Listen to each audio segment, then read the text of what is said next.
Y como aquí sí chambeamos, sean todos bienvenidos al capítulo 4 del iceberg de la política en México. De hecho estamos en el nivel 6 del iceberg, pero en este vídeo no estoy solo. En esta ocasión estoy con Frappuccino, amantes sutamente sispe dice Bichep 3651. Esto es para darle más dinamismo al vídeo. Nos encontramos afuera de la panadería listos para empezar esta parte del iceberg. Bueno, antes de empezar con el iceberg, en la pestaña de comunidad del colaborador de este iceberg, un suscriptor nos dio una aportación, la cual es 100% del por lo que como agradecimiento saldrá en el vídeo. De hecho iba a salir en la parte anterior, pero por motivos de tiempo no lo hice. El usuario se llama Gustavo de Opargas Magayan 5111. Si bien esta parte no estaba en el iceberg, pero pues él nos dio la información, así que decidí agregarla, y de todas formas cualquier aporte se agradece. 2009-2010. Pelea interna del PRD en Zacatecas y el inicio del desquebrajamiento del sol azteca. Para la elección del 2010 de gobernador en el estado, el distanciamiento entre la gobernadora Amalia García y Ricardo Monreal y su relación estaba ya totalmente rota. Se sabía que, desde el 2004, quería que David Monreal fuera por el PRD a la gobernatura. Pero en esa elección, la presidenta del PRD, que en su tiempo, Amalia García, ganó la candidatura del Estado. Para esa elección, había varios candidatos del PRD. Camerino Márquez, diputado federal. Raimundo Cárdenas. Miguel Alonso fue presidente municipal de Zacatecas capital. Toño Mejía Aro, senador. David Monreal Ávila, presidente municipal de Fresnillo. En esa elección, Amalia García puso a Toño Mejía Aro, ocasionando el rompimiento del PRD del Estado y bastión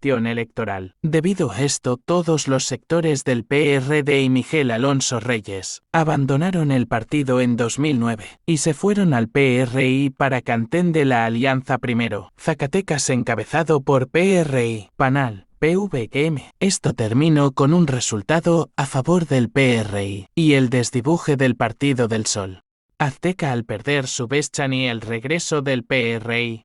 Encuestas previas.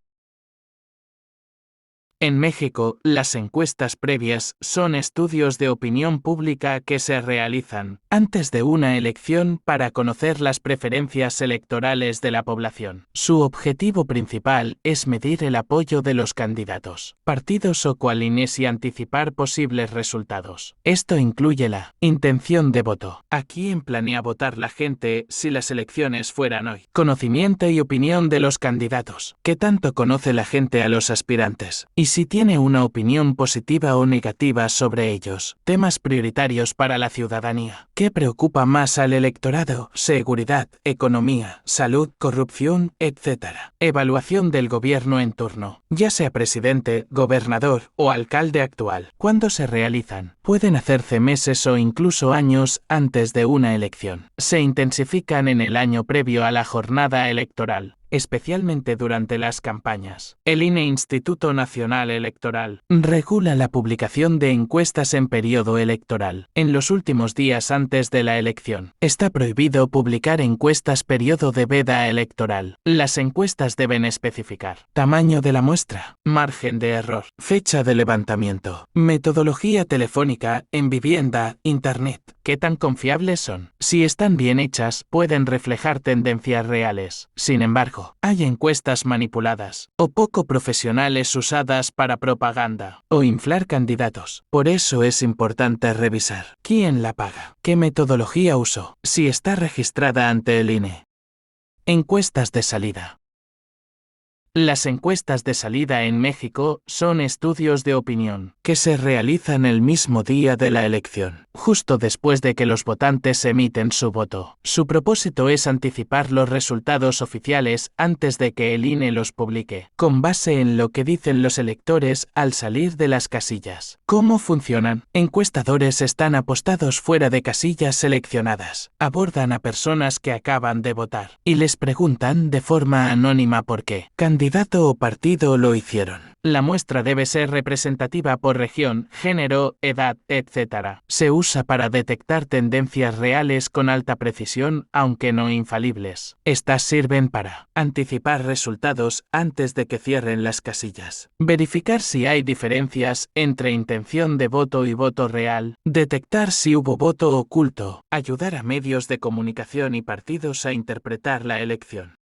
¿Son confiables? Generalmente sí, si están bien hechas. Tienen un margen de error bajo porque la gente ya votó, pero pueden fallar si hay mucha abstención inesperada. La gente miente o no quiere responder. Hay mal diseño metodológico o sesgo en el muestreo. Datos curiosos sobre encuestas de salida en México. En 2006 causaron polémica. En la elección presidencial entre AMLO y Felipe Calderón, varias encuestas de salida daban ganador a López Obrador, pero al final Calderón ganó por un margen mínimo. Esto generó sospechas y protestas. Están prohibidas antes de las 8 de la tarde. El INE prohíbe publicar resultados de encuestas de salida antes del cierre oficial de casillas, para evitar influir en el voto. Los medios las usan en tiempo real. Televisoras como Televisa, TV Azteca, Milenio y El Financiero contratan a empresas como Parametría, Mitofsky o Buendía y Márquez para tener resultados antes que el PREP. Pueden usarse para validar o impugnar. Partidos las usan para tener un control paralelo del voto. Y si hay una gran diferencia con el conteo oficial,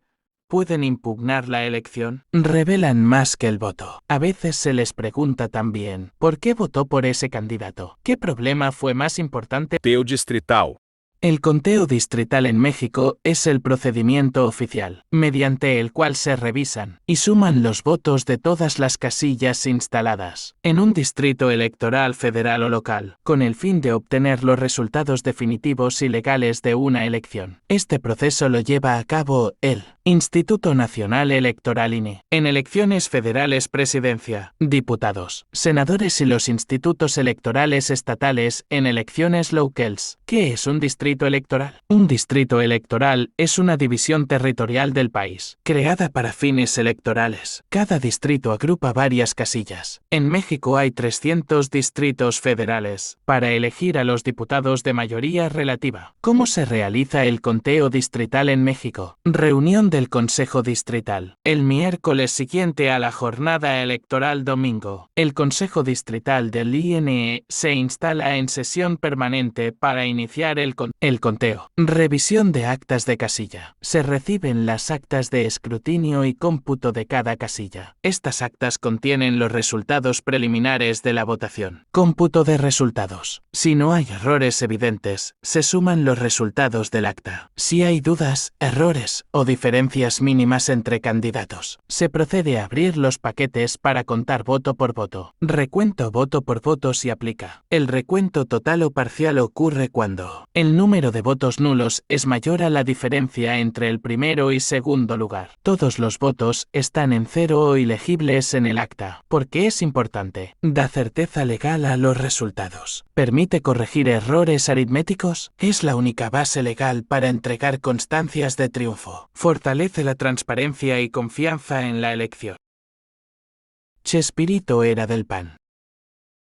Chespirito, además de parecerse a AMLO, y ser sobrino de Díaz Ordaz, también es panista. Chespirito usó Simán para apoyar a Amcolico en plena campaña presidencial. En 2006 Roberto Gómez Bolaños sorprendió cuando mostró su apoyo a Felipe Calderón en un meeting del PAN. Chespirito subió y dijo que su voto personal era para Calderón, grabó spots de campañas para senadores y diputados del PAN, y por Demetrio Sodi del PAN.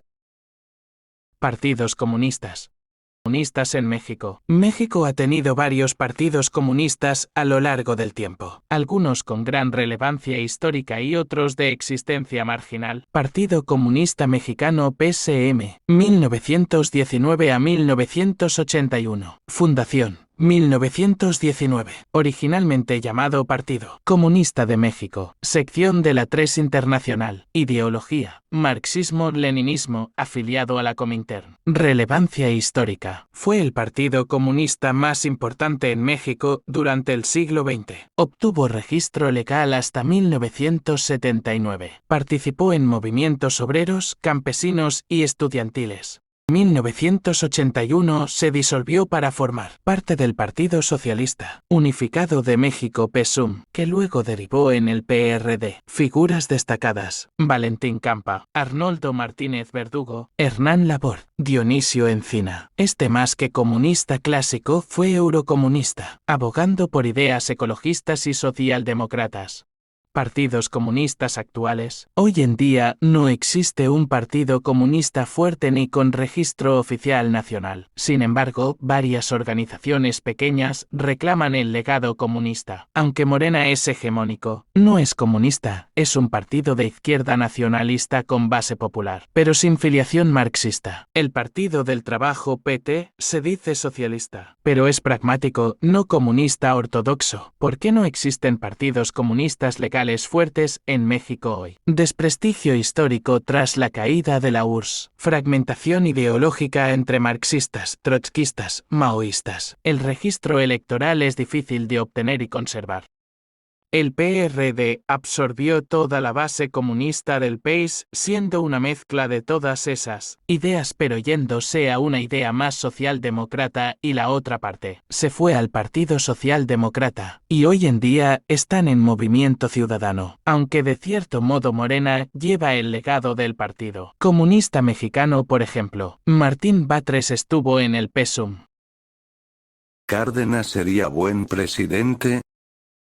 Bueno, primero tenemos que tomar en cuenta que su sexenio no tendría mayoría en el Senado, probablemente tendría alianzas en el Senado y con diputados del PAN para que sus reformas fueran aprobadas. Cuauhtémoc Cárdenas rompería con el neoliberalismo impuesto por Miguel de la Madrid. En cambio, Cuauhtémoc impondría el neodesarrollismo, donde el Estado recuperase el papel como motor del crecimiento, en lugar de privatizaciones masivas. Preservaría el control de sectores como telecomunicaciones, banca y energía. Su gobierno pondría énfasis en infraestructura, educación, salud y autosuficiencia alimentaria. Se fortaleció el campo mediante programas de desarrollo rural integral, asistencia técnica, financiamiento público y respeto al ejido. Se fomentó la democratización interna de sindicatos, la libertad de asociación y el voto libre y secreto para elegir dirigentes en sindicatos. Habría menor crecimiento económico que en la realidad verdadera. Habría mucha inversión en educación en zonas rurales. Ciudad de México, bastión de la izquierda en México. Cuando la izquierda llegó a la CDMX, en 1997, en las primeras elecciones donde los capitalinos pudieron elegir a su jefe de gobierno, el ganador fue Cuauhtémoc Cárdenas, abanderado por el PRD. El ex candidato presidencial ganó con casi la mitad de los votos, y dejó muy atrás al priista Alfredo del Mazo González, padre del ex gobernador del Estado de México, Alfredo del Mazo Maza. El PRD también arrasó en la elección de los 66 legisladores para la Asamblea Legislativa del Distrito Federal ALDF, de los 40 que se eligieron por mayoría relativa, es decir, por votos. 38 fueron perredistas y 2 del PAN. Los 26 diputados plurinominales restantes se dividieron entre el PAN, PRI, Partido Verde y Partido Popular Socialista. La izquierda comenzó su bastión en la Ciudad de México. El auge de la izquierda en la CDMX. 3 años después, en las elecciones del 2000, el PRD volvió a hacer suya la Ciudad de México, aunque con un margen menos amplio que en la contienda pasada debido al aumento de la inseguridad. Andrés Manuel López Obrador ganaría la jefatura de gobierno con el 37.75% de los votos, solo 3 puntos porcentuales arriba del panista Santiago Krill, quien tuvo 34.29% de los sufragios. Menos de 200.000 votos fueron la diferencia entre López Obrador y Krill. Sin embargo, donde se vería la ola perredista fue en la elección de las jefaturas delegacionales de la capital. El PRD ganó 11 delegaciones y la alianza del PAN-PVM se hizo de 5. También en la ALDF, la mayoría de las diputaciones se las llevó el PRD, las 20 Sin embargo, muy de cerca lo siguió el PRI, con 17, y el PAN, con 16. El protagonismo de López Obrador y su constante rivalidad con el entonces presidente Vicente Fox dio frutos que se vieron reflejados en las elecciones intermedias de 2003. En esa elección, PRD ganó 37 diputaciones de las 40 disputadas por mayoría relativa a votos. Los 26 escaños plurinominales se los repartieron PAN, PRI y PVM. Por otra parte, los perredistas se hicieron de 13 de las 16 jefaturas delegacionales. PAN ganó 2 y el PRI apenas una. La aplanadora victoria del PRD siguió para las elecciones del 2006. Marcelo Ebrard se hizo de la jefatura de gobierno, con el 46% de los votos, muy por delante de la prista Beatriz Paredes y el panista Demetrio Sodi. En la ALDF, los perredistas se hicieron de 36 de las 40 diputaciones, elegidas por mayoría relativa. 4 fueron para los panistas. Los 26 legisladores plurinominales se los dividieron PAN, PRI, PVM y PANAL. Ni qué decir de las jefaturas delegacionales. 14 de las 16 se pintaron de amarillo y el PAN apenas ganaron. Para las elecciones intermedias del 2009, PRD mantuvo su fuerza con 12 de las 16 jefaturas delegacionales y 28 de los 66 escaños de la ALDF. El inicio de la caída. Para las elecciones del 2012, el perredista Miguel Ángel Mancera ganó la jefatura de gobierno con el 63.5% de los votos, el mayor porcentaje para un candidato en la capital del país. Además, el PRD se hizo de 14 de las 16 jefaturas delegacionales y 38 de las 66 diputaciones de la ALDF. El Partido del Sol Azteca era el mandamás de la Ciudad de México. Sin embargo, los perredistas desconocían lo que se venía, la creación de Morena. Tras perder las elecciones presidenciales de 2012, López Obrador se separó del PRD y creó su propio partido, a donde lo siguieron varios miembros importantes, entre ellos fundadores del PRD. Esto se vio reflejado en las elecciones intermedias del 2015, donde PRD y Morena se repartieron la Ciudad de México. Aún seguía siendo bastión de la izquierda. PRD se hizo de 6 jefaturas delegacionales, Morena con 5. Mientras que, en la ALDF, los perredistas ganaron 18 curules y Morena 19. Sin embargo, también comenzó a resurgir el PRI y el PAN, quienes sumaron 5 jefaturas delegaciones y 18 diputaciones. Para 2018, Morena se convirtió en la primera fuerza política de la Ciudad de México y el PRD, quien juntó fuerzas con el PAN y Movimiento Ciudadano, quedó relegado. La morenista Claudia Sheinbaum fue nombrada jefa de gobierno, con el 47% de los votos, sacando al PRD del gobierno de la ciudad. 3 años después, y por primera vez en más de 20 años, la izquierda se ve desdibujada en la Ciudad de México. Según las estimaciones del INE, Morena apenas ganó 7 de las 16 alcaldías capitalinas, mientras que la alianza PRI, PAN y PRD se hicieron de 9 de ellas, mientras que el Congreso capitalino mantiene mayoría morenista, con 19 de los 33 escaños de mayoría relativa, seguido de la alianza PRI-PAN PRD, con 14. Las 33 diputaciones restantes se repartirán de acuerdo a la mayoría proporcional, es decir, plurinominales. Ciudad de México es bastión de la izquierda, así como California es bastión de la izquierda. En California esto es debido a que se encuentra ahí Hollywood, aunque en California más que izquierda son ideas progresistas y también por Silicon Valley. En Ciudad de México esto debido a que ahí se encuentra la UNAM, lugar donde muchos estudiantes aprendieron dichas ideas. Esto aunado a que en Ciudad de México es una ciudad cosmopolita donde abunda la diversidad. Es un factor clave. Campañas. En 1976, el PRI era tan poderoso, que no hubo candidato opositor real. José López Portillo compitió contra nadie, literalmente. Solo Valentín Campa, candidato comunista, lo retó. Pero como su partido no tenía registro, fue excluido de los medios, y su propaganda era pintada en balas, a escondidas. Sí. Un país con democracia, sin oposición oficial, aunque se decía que Echeverría se quería reelegir, cosa que afortunadamente no pasó. Aún así compitió como candidato no registrado. El PAN en esta elección no participó debido a un problema interno del partido. Esto generó que López Portillo hiciera una reforma electoral. Cuauhtémoc Cárdenas fue el primer gran desafío electoral del PRI. Llenó el Zócalo, lideró encuestas, y luego el sistema se cayó en pleno conteo de votos. Una falla técnica en la Secretaría de Gobernación. Cuando volvió, Salinas era el ganador. Años después, Miguel de la Madrid confesó en su autobiografía que el PRI sí hizo fraude en 1988.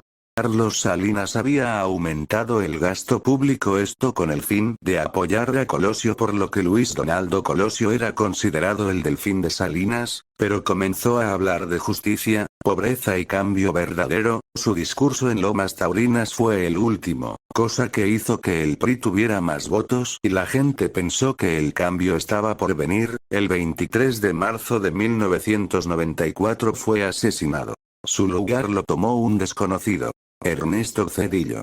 El efecto Colosio 1994, y su asesinato cambió la elección. También el miedo al PRD en 1994 tras el levantamiento del EZLN. Esto hizo que la gente no apoyara a la izquierda, haciendo que durante mucho tiempo México fuera de derechas en un país históricamente de izquierda. Todo esto hizo que el PRI ganara. 2000, por primera vez en la historia, el PRI perdió la presidencia. El responsable: Vicente Fox, un ranchero carismático que usaba frases como "y vámonos recio".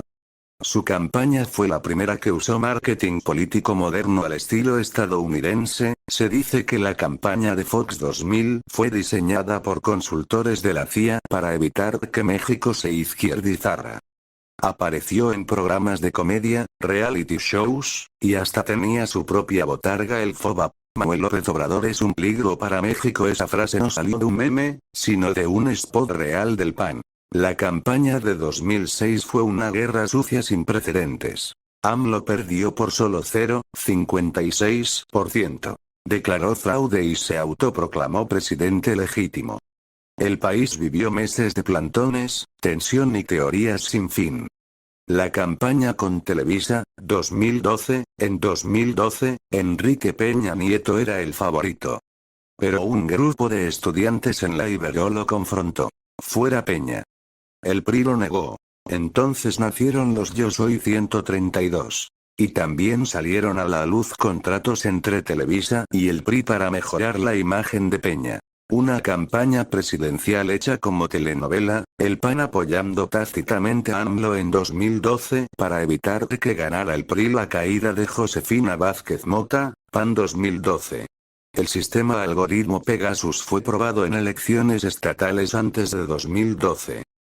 AMLO regresó por tercera vez, pero ahora con su propio partido, Morena. Su campaña fue sin directa y arrasó. Más de 30 millones de votos. Me canso ganso se volvió eslogan, meme y hasta promesa de gobierno.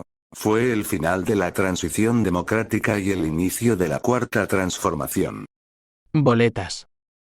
Las boletas electorales en México son documentos oficiales que se utilizan en los procesos electorales para que los ciudadanos emitan su voto. Estas boletas son diseñadas y distribuidas por el Instituto Nacional Electoral INE. Características de las boletas electorales en México. Diseño y contenido. Las boletas electorales en México contienen la información necesaria para que los votantes emitan su voto de manera informada, incluyendo los nombres de los candidatos, los partidos políticos que representan y las opciones de voto. Seguridad. Las boletas electorales en México incluyen medidas de seguridad para prevenir la falsificación y garantizar la integridad del proceso electoral, como papel especial, marcas de agua y sellos oficiales. Tipos de boletas electorales en México. Boletas para elecciones federales se utilizan para elegir al presidente, senadores y diputados federales. Boletas para elecciones estatales y locales.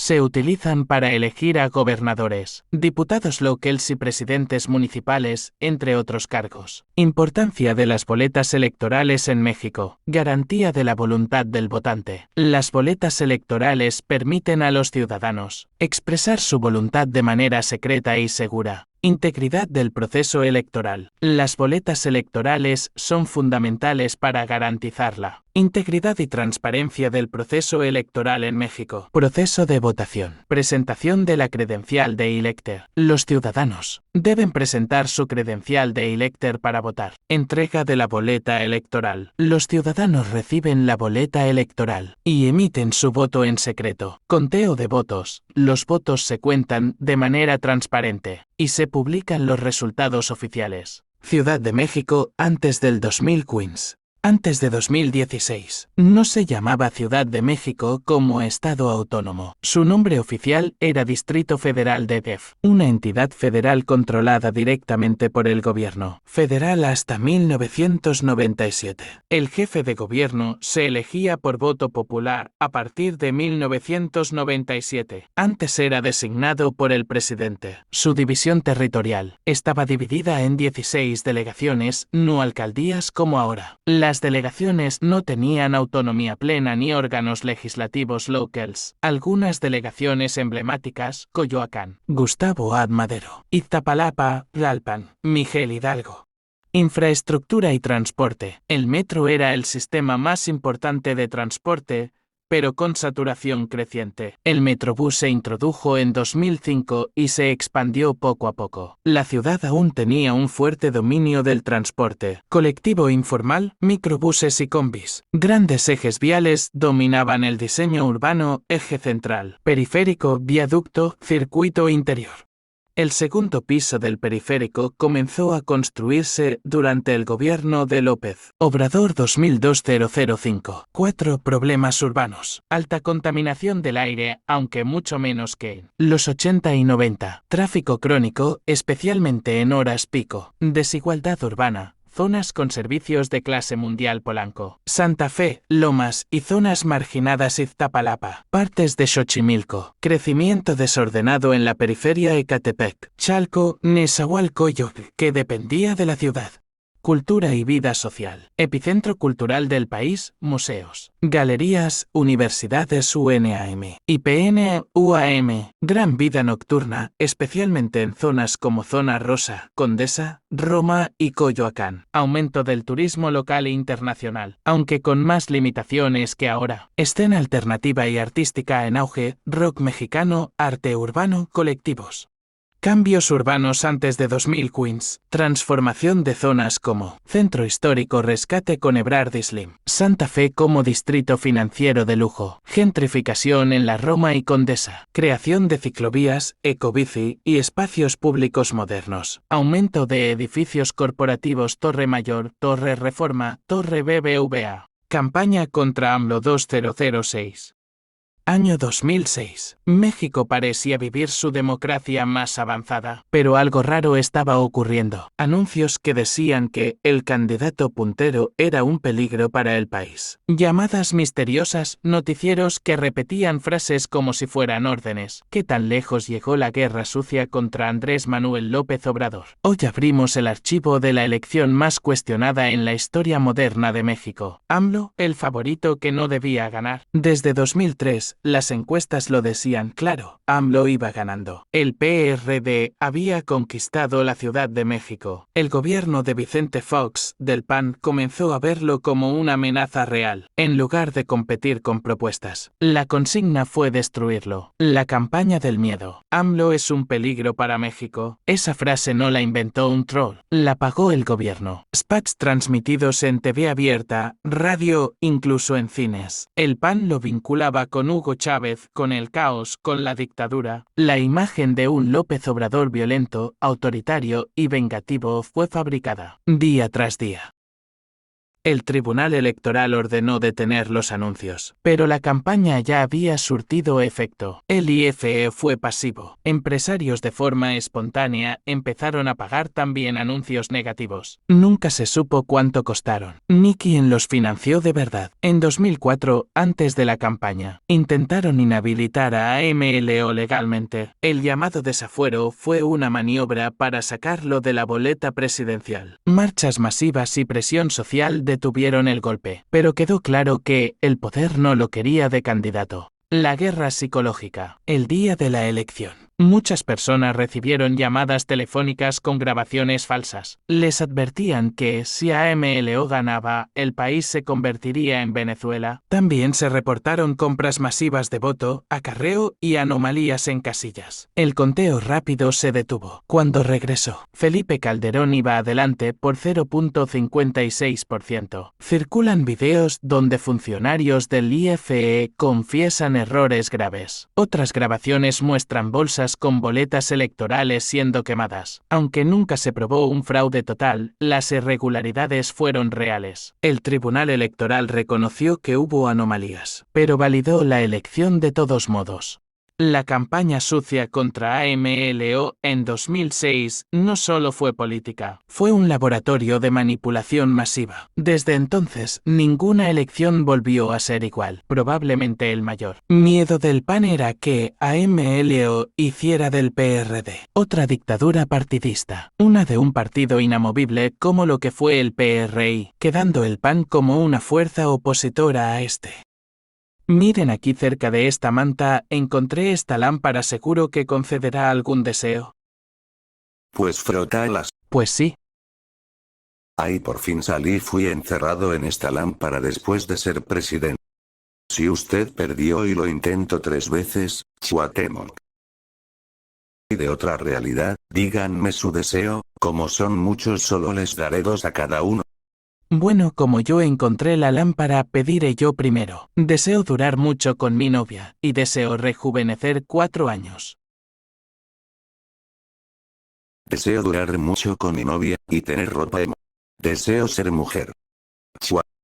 Es muy fácil, nada más que el deseo de frappuccino vale por 2, a partir de ahora no va a volver a ser lo mismo. Bueno, esto será un cambio interesante. Pues yo deseo liberarte, Cuauhtémoc. Gracias por liberarme, en agradecimiento les contaré cómo es mi realidad en un universo donde yo gane en 1988.